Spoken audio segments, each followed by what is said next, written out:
Qu'est-ce que c'est que bien vivre aujourd'hui en fait? C'est comment bien se nourrir, c'est comment bien prendre soin de soi, de sa santé, de son corps, de son lieu de vie. Qu'est-ce que c'est qu'avoir une pensée écologique appliquée au jour le jour dans une géographie qui est palpable, pas une géographie qui est mondiale en fait, qui est mondialisée. C'est vraiment à notre niveau ici, qu'est-ce qu'on peut faire? Et du coup, c'est commencer à rentrer sur le terrain de l'autonomie alimentaire, de l'autoproduction, du partage de cette production à d'autres, de vivre en cercle de proximité avec des producteurs locaux, avec des gens qui produisent de manière saine, de manière bio éventuellement, mais dans une échelle vraiment à portée de main presque.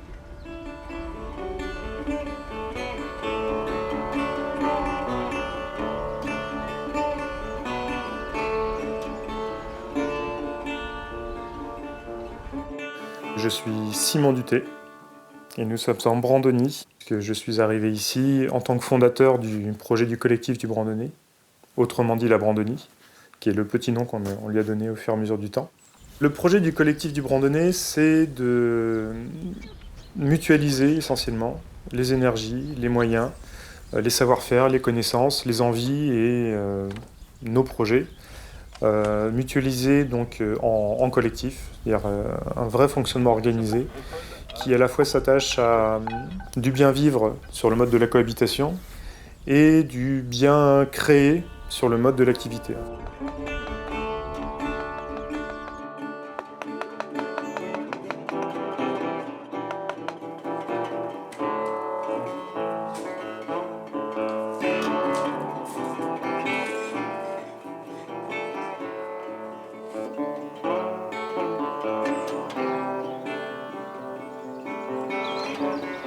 Je m'appelle Nils et je vis ici, en Brandony.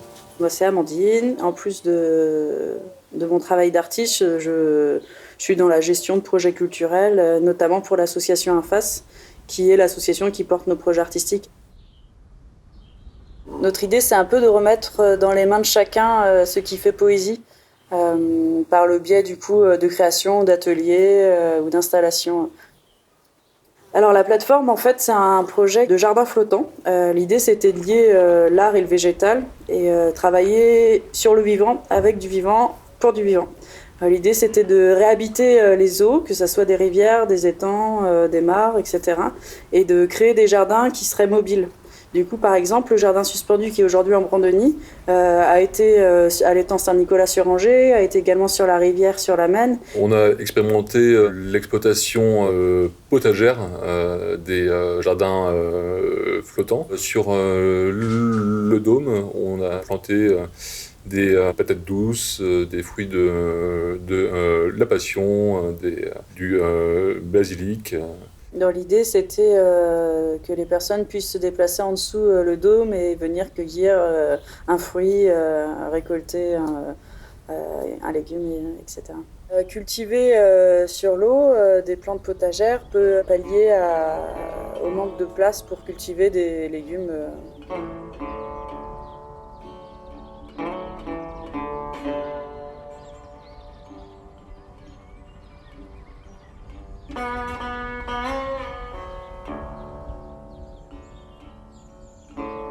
Alors en fait, depuis 2 ans maintenant, on pratique au niveau du jardin les concepts de la permaculture, qui est, on va dire, un système d'organisation un peu global, hein, qui peut aussi s'attacher à l'organisation humaine, à l'organisation collective. Les grands feuillages de certains végétaux vont protéger les petits végétaux sensibles à la lumière, les protéger de l'humidité et d'organiser le jardin en forme de butte qui peuvent suivre la course du soleil. C'est aussi proposer de l'ombre à certains, proposer un certain taux d'humidité à d'autres et du compagnonnage en fait. Chacun y met un peu du sien. On n'est pas du tout jardinier professionnel. On n'avait pour la plupart pas eu de jardin en fait chez nous précédemment. Mais du coup, on apprend en faisant quoi, ce jardin. On a une bonne diversité en arbres, que ce soit un châtaignier, noyer, pommier. D'ailleurs, on a vraiment plein de pommes qui nous permettent de faire notre cidre ou notre jus de pomme. On a réussi à faire 165 litres de jus de pomme de notre verger, qui est excellent, et qu'on commence déjà à partager en fait. Alors soit on le vend d'un côté, soit on l'offre sous la manière de l'échange, de la convivialité.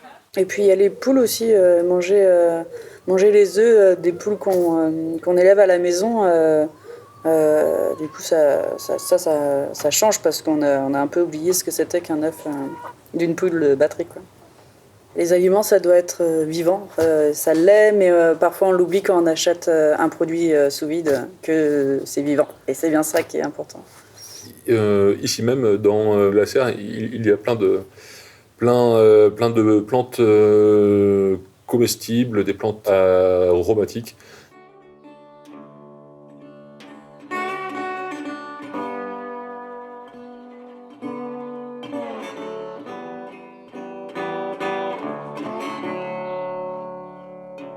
L'origine réelle, c'est l'année d'avant la Brandoni, la vie en appartement dans une grande barre, pas HLM, mais en tout cas une grande barre d'immeubles, et surtout dans un environnement très fermé, avec des voisins très proches, qui me fuyaient plus qu'ils ne m'approchaient, même si j'avais envie d'établir des contacts, c'était difficile. On est tous amenés à s'individualiser, à se segmenter dans nos vies, etc. Et la question qui s'est posée, c'est bon, est-ce que je reste aigri de ça? Est-ce que je subis tout ça? Ou est-ce que je prends en main? Est-ce que je me prends en main moi? Et j'essaie de créer quelque chose à ma convenance et de tenter quelque chose qui soit comment bien vivre et comment bien vivre ensemble. Là, l'idée, c'est de développer un projet de vie autour de ça. À mon échelle, à mon niveau et dans un cercle, on va dire, à portée de regard, à portée de parole, simple, on peut faire quelque chose. Et peut-être de ce point de vue-là, si on fait quelque chose à un niveau local, à un niveau un petit peu plus large, on peut commencer à essaimer des idées, à essaimer des pratiques, à les partager.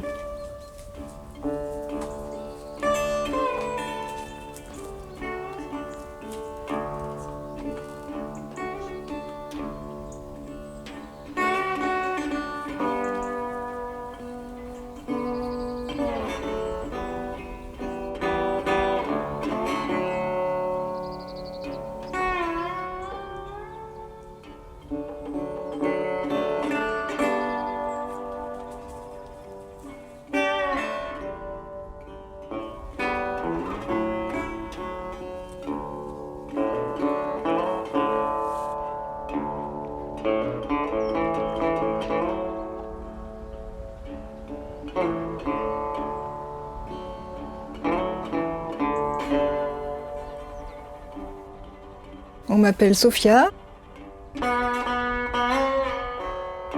Je suis arrivée en Brandoni avec un projet professionnel de médiation animale. Pour l'instant, j'éduque des animaux pour qu'ils puissent aider des personnes fragilisées au quotidien. Donc je vais travailler avec des psychomotriciens, des psychiatres, des kinés. Le collectif de la Brandoni avait déjà un projet de yourte et avait aussi déjà un petit projet vers la thérapie. C'est-à-dire qu'il y a déjà eu des musicothérapeutes et des art-thérapeutes ici. Donc du coup, voilà, ils ont été emballés par le projet et on a cherché la complémentarité entre les musiciens, les artistes qui vivent ici et mon projet thérapeutique. Ce qui m'a vraiment séduit ici, c'est qu'il y avait déjà un jardin en permaculture et qu'il y avait la serre tropicale. Et c'est vraiment un atout en plus parce que je vais avoir des enfants autistes, des personnes trisomiques ou des personnes qui sont beaucoup enfermées dans des institutions, dans du béton, avec voilà, peu de fleurs, peu de nature. Et j'ai vraiment envie qu'ils mettent les pieds et les mains dans l'herbe, qu'ils cueillent des framboises dans le jardin, qu'ils se promènent dans la serre émerveillée, qu'il n'y ait pas juste le contact avec l'animal, mais vraiment avec toute la nature et tout le cadre qu'il y a ici.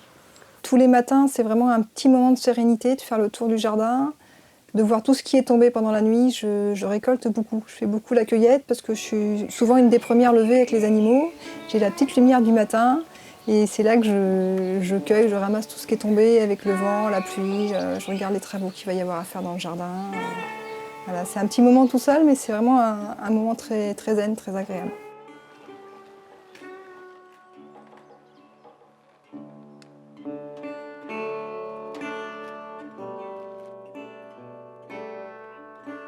On s'est constitué une épicerie finalement opérationnelle dans laquelle on stocke les choses qu'on qu'on achète en commun. On essaie de se fournir que dans le local. Alors, je prends un exemple tout bête, la farine qu'on consomme finalement pas mal, parce qu'on essaie de produire notre propre pain autant que possible, et notre levain, etc. La farine, on va la chercher chez une voisine en fait, qui habite à 5 km d'ici, et qui fait de la farine propre, de la farine bio, de la farine ancienne aussi. Et c'est celle-ci qu'on achète en grande quantité. Et aussi, on essaie de produire nos propres produits ménagers, par exemple. Donc, on achète des produits de base comme de la lessive de soude ou de l'huile de lin ou des choses comme ça pour fabriquer nos produits ménagers qui soient propres, écologiques, verts, etc.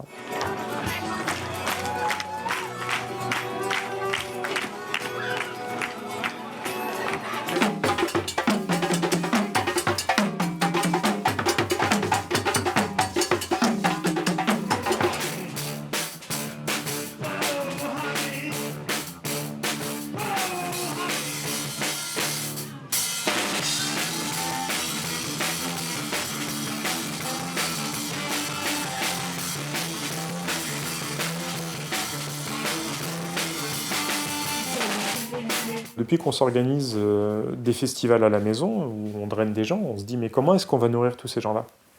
On n'a pas encore la production nécessaire pour nourrir 250 personnes.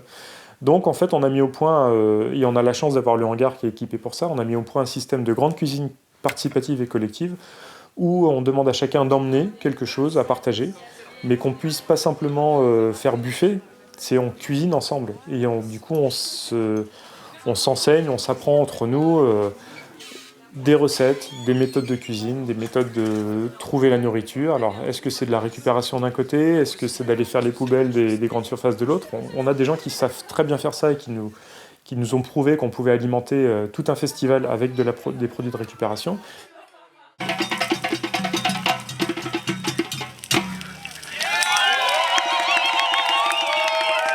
Notre rapport à l'alimentation, c'est pas un détail en fait, ça fait vraiment partie de notre vie, même si on est en constant working progress aussi là-dessus, c'est vraiment une recherche de tous les jours. L'organisation en permaculture est celle qui se rapproche le plus finalement de notre fonctionnement interne. Pour dire les choses simplement, c'est comment faire cohabiter les éléments divers de manière à ce que chacun s'épanouisse convenablement et que les spécificités des uns viennent compléter les spécificités des autres.